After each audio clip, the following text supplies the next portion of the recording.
amazing wife, Padma.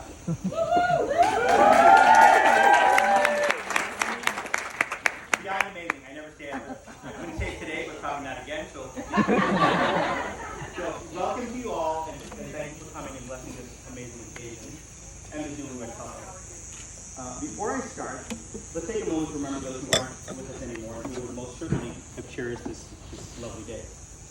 Nora's dad, of course, passed recently and is sorely missed today. His spirit would have lit up this mountaintop. So many of you know him and you know how true that is. My father, Neil's grandpa, and Padma's mother, Neil's amama, and Ray Ganji would have also been smiling from ear to ear, and indeed they are from somewhere else right now. They're all keeping an eye on us and protecting us on this happy weekend. Bob and Mary, you have raised 3 beautiful children. I met them all. You've instilled great, strong values within them. We are thrilled to have Nora officially enter our family today and to merge our family with yours. As you know, Padma and I were not blessed with daughters. Instead, we were stuck with 3 boys. But today we have gained a daughter, not just a daughter-in-law, but an actual daughter. We'll treat her that way. And Nora, I hope you know that if we need anything, we're there for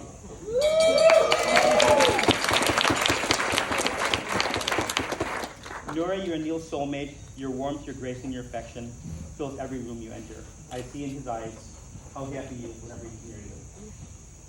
And did you know, by the way, that Nora, even though you're not Indian, well, actually, as of this weekend, you are Indian. That Nora is a word that has Indian origins. It also has origins in Persian, in Persian languages, and Arabic and Hebrew. In all these cultures, Nora means light or bright torch, sort of like that bright torch blinding light. It also means like the first rays of sunlight down onto earth.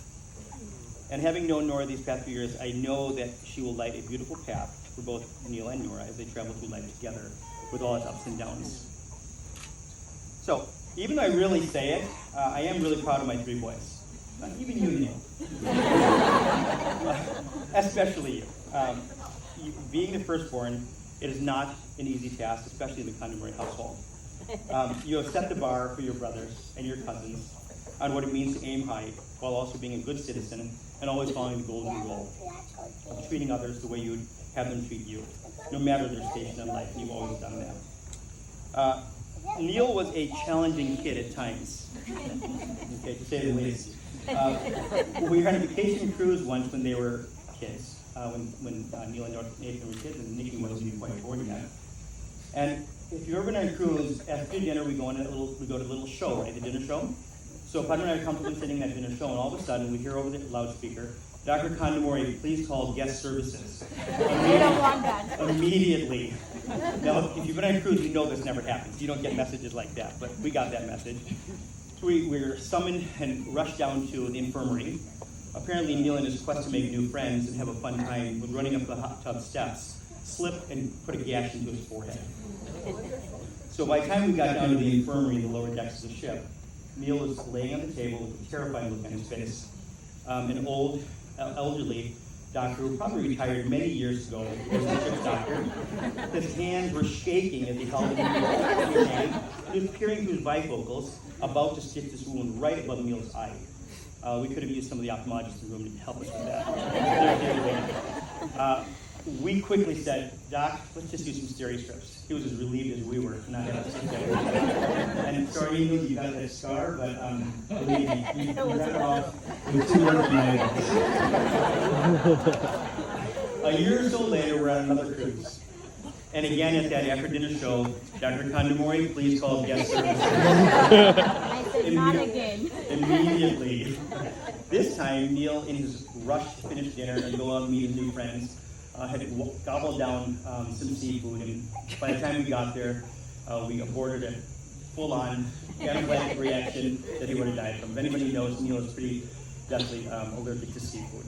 And by the way, Nora, his EpiPen is always out of date, so this is yours.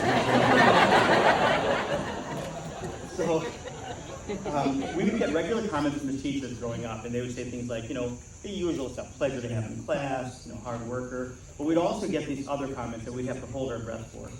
Comments like, talks too much, disrupts the class, needs to follow instructions. Challenging indeed. The summer before high school, Neil went to an outward-bound wilderness camp in northern Minnesota near the Canadian border. His counselor told us afterwards that he played a major role in the group. He was a motivator and a role model for group involvement, that he could be relied upon to be the first in the group to wake up in the morning and get things going. He took initiative and learned new skills and led others on tasks, and has been that way ever since. He went from being challenging to always taking on challenges. You see, when Neil puts his mind to something important, he usually achieves his goal. Interestingly, you all saw that spelling bee thing. Neil was a spelling bee champion. Okay, and he was also Indiana's top young scientist. He won international science awards, and his science awards that he won were for honeybee research. Again, curious. That honeybee research got him into Duke University. That just, it was crazy. That research was amazing. He was voted most likely to succeed in high school, and he earned the position of young trustee at Duke. When he set his mind on being a doctor, which required shifting gears from the consulting path that he was on, he took on that very arduous challenge, and took on those pre-med classes he hadn't taken before, and he did it. And then when he got into medical school, from day one he decided he was going to be an ENT surgeon, probably not realizing how huge a mountain that is to summit. But he put in the hard work, and now he's doing his ENT head and neck surgery residency in Chicago.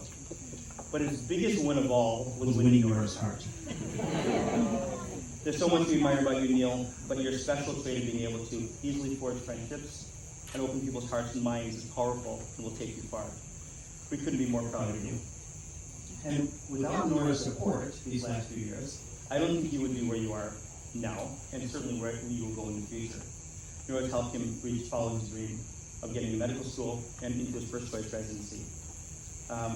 And I'm sure it was because of Nora's support. And it's sad that behind every great man is a great woman.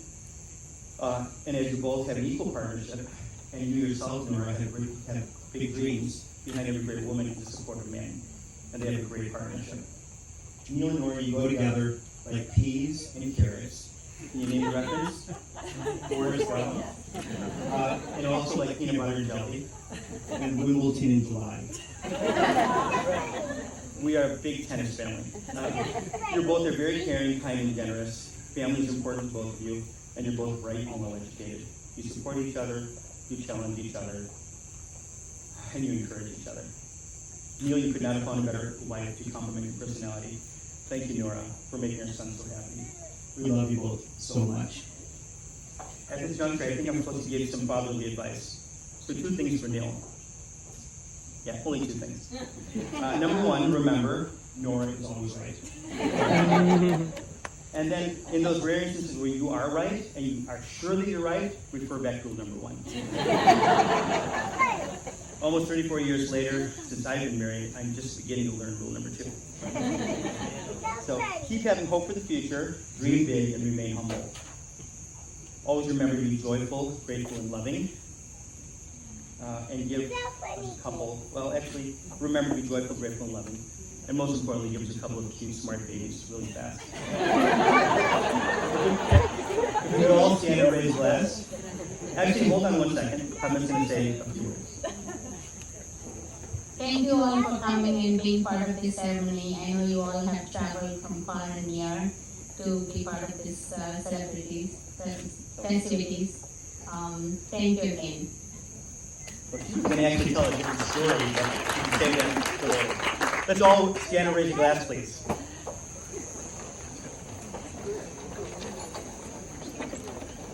To Neil and Nora, may you be blessed with happiness and in good health. May you laugh and love a lot. And may you both have a long, sweet, married life.